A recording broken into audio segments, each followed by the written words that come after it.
wengine wanakuja ile tunaita akina kanywa baki, na wengine wanafanya mambo tofauti. Kuna wengine kama Waislamu wanapofanya ibada zao katika maombi, kuna kwenye wanaangalia sio kunaitwa Meka kama ni wapi, akifanya katika maombi yao. Nasi kama Wakristo, Yesu alipokaribia kufa, karibu tu asulubishwe, aliona ni vizuri awafundishe wanafunzi wake jambo hili ambalo tunalifanya, na akawaita pamoja, wakakula pamoja, ambao tunasema ni ile the last supper, ni bakuli ya mwisho. Walipokaa kwa meza, wakasaviwa, wakakula na wakakunywa, Yesu akawaita, akawaambia, the Bible says, akachukua mkate kama huu, alafu alipouchukua akauvunja, akawaambia ya kwamba hivyo ambavyo amevunja. Unajua, si chakula walikuwa wanakula, chakula walikuwa tayari wamekula. Hii ulikuwa ni mkate ambao alichukua akavunja, na akasema hivyo ndivyo, maanake amekaribia kusulubishwa. So alikuwa anawaonyesha kwamba hivyo ndivyo mwili wake utavunjwa. Hivyo ndivyo mwili wake utavunjwa katika msalaba. Alafu akachukua kikombe kama hiki ambacho kina divai, akasema hii pia ni ile damu yangu ambayo itamwagika katika msalaba. So alipokuwa mahali pale katika hiyo meza, akawaambia wanafunzi wake ya kwamba kila wakati fanyeni hii ibada mkikumbuka ile gharama ambayo nimefanya katika msalaba. So kila wakati ambao tunachukua meza ya Bwana na tunashiriki kwa pamoja, huwa tunafanya ibada hiyo ambayo ni ibada ya kukumbuka ile kazi ambayo Yesu alifanya katika msalaba. So hii sio ibada ambayo tunaweza kusema ni mambo ya cult. Hapana, hii ni ibada ya Mkristo yoyote anastahili kujua nguvu katika hili. Maanake sababu yako wewe kuokoka ni kwa maana kuna mwili ulivunjwa ili wewe upatikane huo mzima. Na ndiposa alisema nilifanyika hivyo ili sisi tuwe huru. So anytime tunaposhiriki meza, huwa tunakuja katika makubaliano ya kwamba this is what we are doing for what Jesus did on the cross. Jambo la kwanza, huwa tunaingizwa katika ile uchungu ambayo Yesu alipitia. Unajua kuna watu wanafanya anniversary tofauti. Kuna wengine wanafanya ibada za kukumbuka mazishi. Kiko mshaikuwa kuna ibada kama hiyo, wanasema ni ya kufunua msalaba. Kuna ibada tofauti. Na ibada unapoifanya inakukumbusha uchungu wa hilo kitu ambacho ulipitia. Sasa sisi ambao ni Wakristo, tunapofanya hii ibada, tunakumbuka ile gharama ambayo Yesu alifanya katika msalaba. So we don't take it for granted. Hii ni ibada. Na unapokula mkate na unapokunywa divai, unaingizwa katika ule ni kushiriki katika hiyo ibada ambayo Yesu alifanya. Alafu unapokula mkate unaingiza mwili wake ndani mwako. Alafu sio mwili tu, unapokunywa damu ambayo ni damu ya Kristo, unaingizwa katika agano. Na let me tell you, katika Biblia yote everything is about covenant.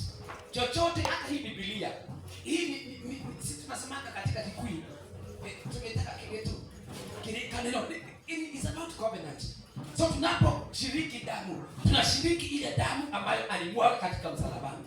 So Mkristo yoyote astahili kuchukulia meza ya Bwana kama mzaha. Hii ni ibada wapendwa. Nilikuwa jana nikiangalia, nikasikiza mtu mmoja akasema siku moja mama yake alikuwa mgonjwa na ni mchungaji.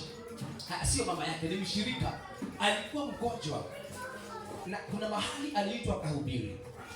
Sasa huyu mshirika akiwa katika ICU akatumania mchungaji akuje amwombee, na akasema akuje na meza ya Bwana na akuje na mkate ili ampatie katika wakati ule wake wa mwisho. Unajua mambo, kuna wengine katika makanisa wanaendaka kupakwa mafuta katika hospitali. Sasa yeye aliambia mchungaji, kuja na Holy Communion unipatie nikiwa katika hii hali yangu. Na huyu mtu alikuwa anasema alipompea Holy Communion na alienda katika conference pahali alikuwa anataka kuhubiri. So akirudi from conference alipatwa na testimony ya huyu mtu ya kwamba yule mtu ambaye uliombea na Holy Communion tayari ametoka katika hospitali. So ninawaambia wapendwa, tunaposhiriki hii, maanake alipitia hayo ili sisi tupone. Hii ni uponyaji. Okay, let me tell you about Catholic Church. Kanisa ya Catholic hawawezi kufanya meza pasipo kushiriki, inaitwa misa pasipo kushiriki meza ya Bwana. Kila misa katika kanisa la Catholic lazima washiriki meza ya Bwana.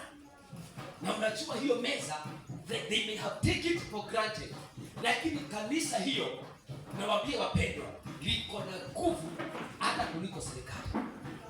Hiyo kanisa, kwa maana ibada zao wanashirikisha pamoja katika umoja wa meza ya Bwana. Bwana Yesu atukuzwe.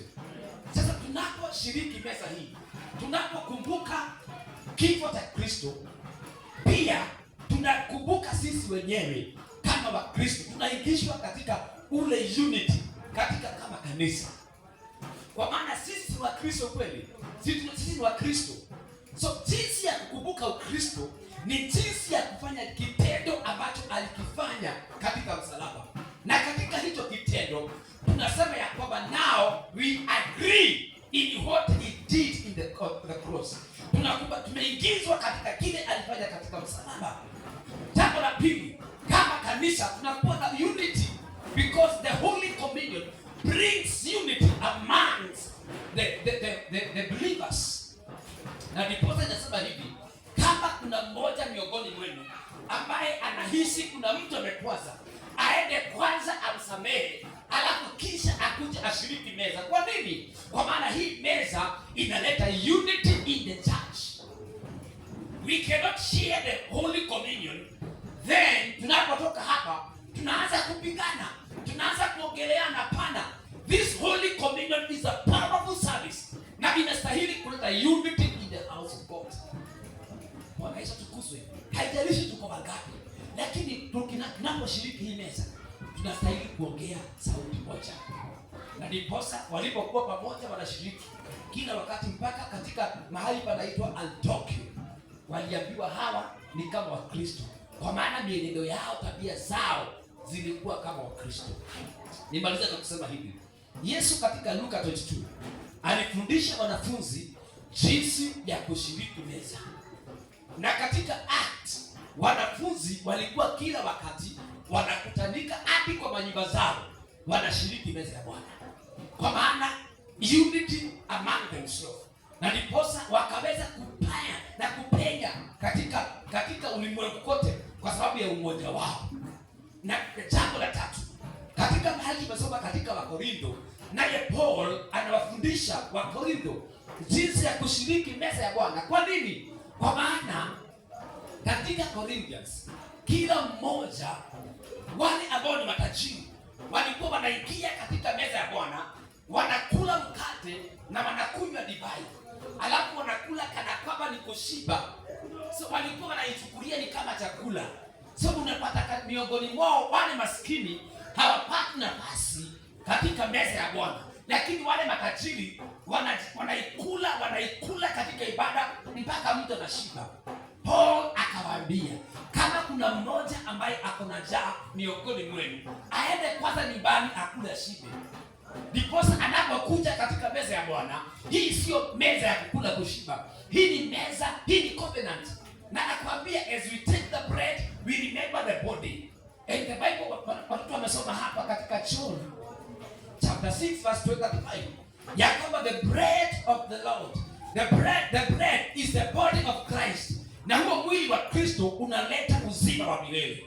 So tunaposhiriki huo mwili ulipovunjwa, tunashiriki uzima wa milele. So this is life. This is life. As we take it, you take the life of Jesus. And the life of Jesus is eternal. And this is the blood of Jesus. This is the blood of new covenant. moyoni mwao, ndani mwako, between you and Jesus. So this is not just an event. He's saying, but this is life. Hii ni uhai. As you take it, don't take it for granted. Kuna watu wengi wamekumbukwa na hii meza. Kuna watu, hata kuna siku moja naambiaga na mke wangu, tunashiriki meza kwa nyumba. Because this is powerful. Praise the name of living God. Wanafunzi walikuwa wanapatana mahali, they break the bread. Because this is life. So as we take it, ninaomba mchana wa leo tusichukulie kwa kawaida. Amini kile ambacho unatarajia kwa Mungu kupitia hii meza. Hata ni vile sina nafasi, tungekuwa tunaifanya kila ibada ya Jumapili, because I know it brings life. Inaleta uzima katika maisha ya mtu, inaleta uzima. Bwana tukuzwe. Wacha niwaambie, tumekuwa katika maombi. Mama Lois amesema hapa, kila siku ya Wednesday na siku ya Thursday mostly huwa napenda kuwa nikiwa katika, kama siko kanisani niko katika uwanja katika maombi. So on Fridays tumekuwa na mkesha hapa. So Friday iliyopita ambao tulikuwa na mkesha, tumekuwa hapa tumefanya ibada ya maombi, kutoka tu tukapata naye shetani alijaribu kurevenge. Gari ya askofu ikagongewa pale nje. Na hii Ijumaa tulipokuwa hapa, naye tunazama katika maombi, naye mke wangu akakuwa attacked kabisa. Hiyo inakuonyesha namna gani? Inakuonyesha kuna kwenda hadi tuangu ya ngoma karake, na kuna mahali tunaguza ambapo shetani hafurahi. Bwana Yesu tukuzwe. Na niposa as we continue in these prayers, tunajiweka seal in the blood katika hii covenant. Ninaamini ya kwamba kuna mambo Mungu atafanya, kuna watu Mungu atafufua, kuna vipawa Mungu atafufua katika jina la Yesu Kristo. Unaamini hiyo ya kwamba unaposhiriki hii, kuna Bwana Mungu atakumbuka, kuna nyumba Mungu atakumbuka, kuna vitu ambavyo hakuna na Mungu atazileta kwako katika jina la Yesu Kristo. Maana huu ni uhai, huu ni uhai. Na niposa leo nilitamani nifundishe kidogo hivyo, alafu ili ndaposhiriki, unajua anasema hivi Paul ya kwamba hii meza inaweza kuleta kifo kwa mtu ambaye ameishiriki bila ufahamu, lakini kwako wewe ambaye unashiriki katika ufahamu, inaleta uhai katika maisha. It brings life. It brings life. Tuko pamoja mpaka hapo nimefika. Nasema huu ni uhai na huu ni uzima. As we take it, we take the life of Jesus, and we believe in the life of Jesus, and we believe Remnant Worship Center, we are going to walk in unity. We are going to walk in unity. Akiwafundisha Paul anasema mnagoteana, maana kila mmoja alikuwa anachukua zake anaenda nazo kukula kwenye nakula. Kumwambia hapana, hii sio ya chakula, enda ukule kwako. This is a holy communion. Ili ibada takatifu. Inamisha uso wako dakika moja mbele za Bwana. Awe yote ambaye ameokoka ana ruhusa ya kushiriki meza ya Bwana. Kwa dakika moja tunapoguziwa kiburi, tabia Bwana, pendeleza moyo wangu ninaposhiriki, nisishiriki pasipo ufahamu.